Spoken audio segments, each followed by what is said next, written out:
In the context of the article,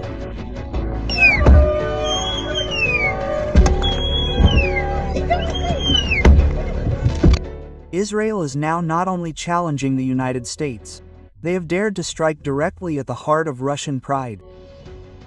The world was shocked by the news that Moscow's diplomatic vehicle was attacked in the Palestinian territories under Israeli occupation. For the Kremlin, this was no small incident. It was an open insult. The reactions were heated. Anger exploded, resentment began to build, and confusion turned into a determination to retaliate. In Russia's eyes, attacking diplomats is a red line that must not be touched, let alone crossed. Israel's move was not only reckless, but also reckless. Because once they attacked the official Russian envoy, it meant they had sent a signal of open war without any coyness. And that dangerous message has now landed on Vladimir Putin's desk, ready to be repaid in a way the world has perhaps never seen before.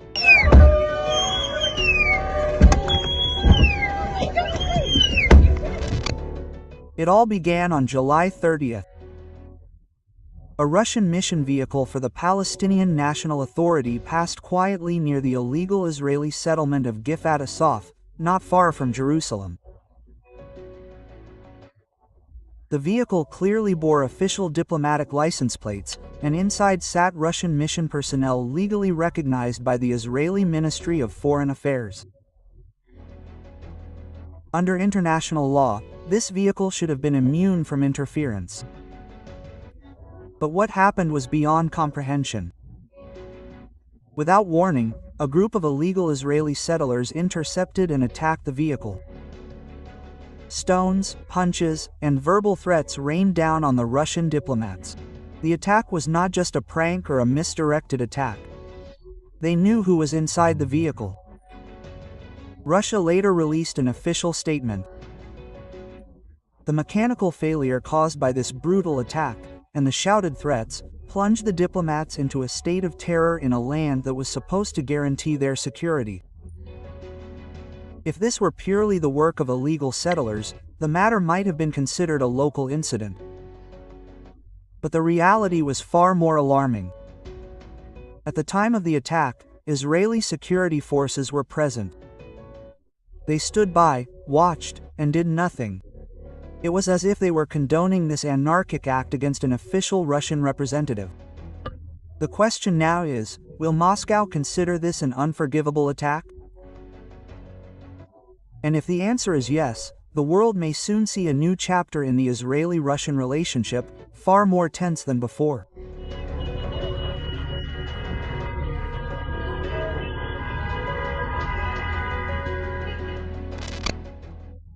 Just days after the embarrassing incident, the Russian Foreign Ministry took immediate action. Moscow lodged an official protest with the Israeli government, demanding a clear explanation and decisive action. The Russian embassy in Tel Aviv even sent Damar a stern diplomatic message to ensure their angry message was not ignored. The most vocal voice came from Russian Foreign Ministry spokeswoman Maria Zakharova. In a sharp tone, she directly accused the Israeli government, asserting that attacks on diplomats constitute a grave violation of the 1961 Vienna Convention on Diplomatic Relations. Article 29 of that convention clearly stipulates that receiving states are obliged to treat diplomats with respect and take all necessary measures to prevent attacks on their person, freedom, or dignity. But what happened near Jerusalem was the exact opposite, a blatant affront to international law. Zakharova didn't just condemn the attack, she also expressed confusion and sharp disagreement. She stated that the attack took place with the approval of Israeli military personnel. This statement was reinforced by Russia's first permanent representative to the UN, Dmitry Polyansky, who accused the anarchic action of taking place under the passive supervision of the Israeli military.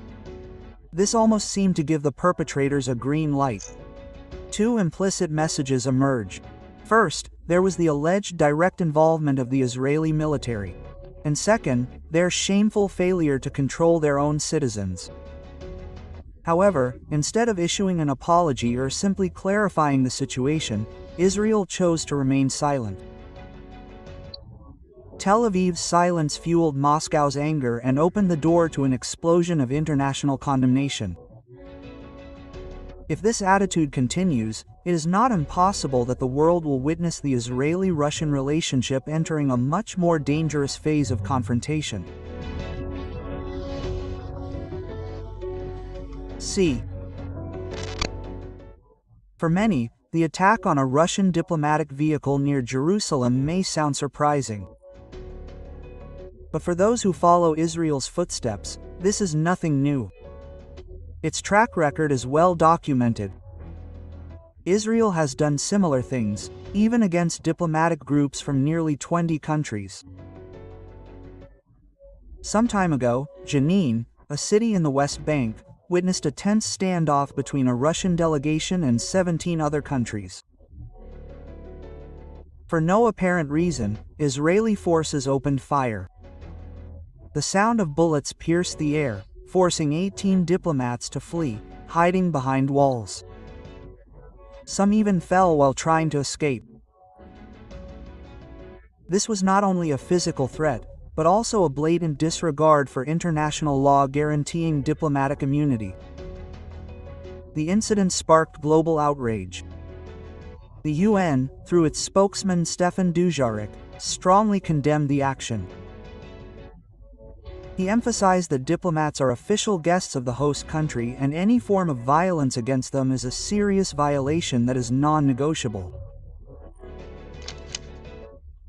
Israel was urged to investigate, reveal the facts, and ensure such incidents do not recur.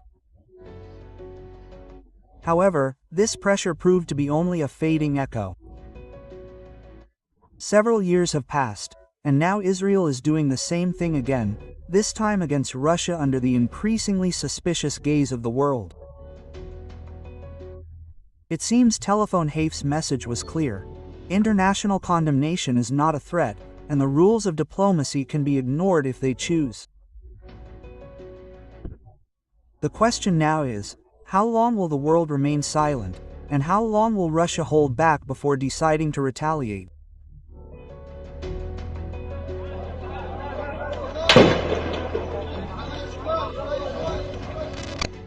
Long before the brutal incident against its diplomats, Moscow seemed to have sensed the winds. The Russian ambassador in Tel Aviv issued a shocking instruction. Russian citizens living in Israel were asked to leave as soon as possible. The reason was clear. The Israel-Hamas war had just erupted, and Russian intelligence seemed convinced this conflict would not be a short one. The implicit message was that Israel would be embroiled in a long battle, with no guarantee of safety for anyone deemed not in line with Tel Aviv's agenda.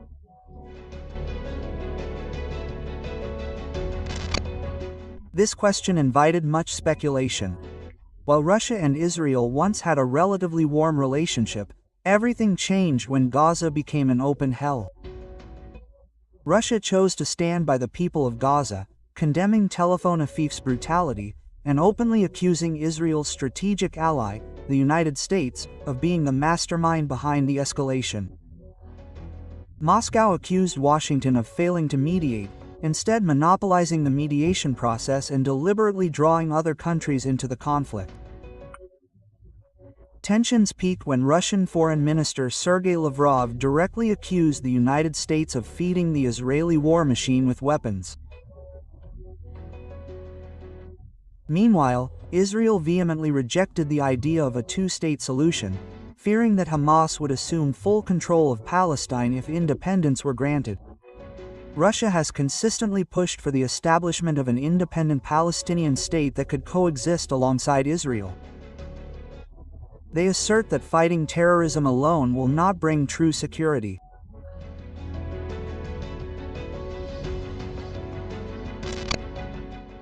Israel considers it an existential threat. This difference in vision is a persistent fire. Moscow has also been one of the loudest voices at the UN demanding a complete ceasefire. President Putin himself strongly condemned the collective punishment of Gaza civilians, calling it a grave mistake that would widen the cycle of resentment. Russia has highlighted the dangers of excessive use of force. Meanwhile, in the UN Security Council, they have repeatedly vetoed US version resolutions, which they considered hollow because they did not explicitly mention a ceasefire. Rather than waiting, Russia has pursued active diplomacy, establishing contacts with Middle Eastern countries, seeking a humanitarian pause, evacuating victims, and discussing the release of hostages. One thing that has truly infuriated Israel is Russia's relationship with Hamas. A Hamas delegation, including Moussa Abu Marzouk, was received in Moscow to discuss developments in Gaza and ceasefire negotiations. Hamas even openly praised Putin's statement condemning the Israeli attack. For Tel Aviv, all of this signals Moscow's stance on the opposing side. And now, after the incident involving its diplomat, the world can only wonder if this is the turning point that will see Russia and Israel finally engage in direct confrontation, no longer hiding behind the diplomatic table. Yes,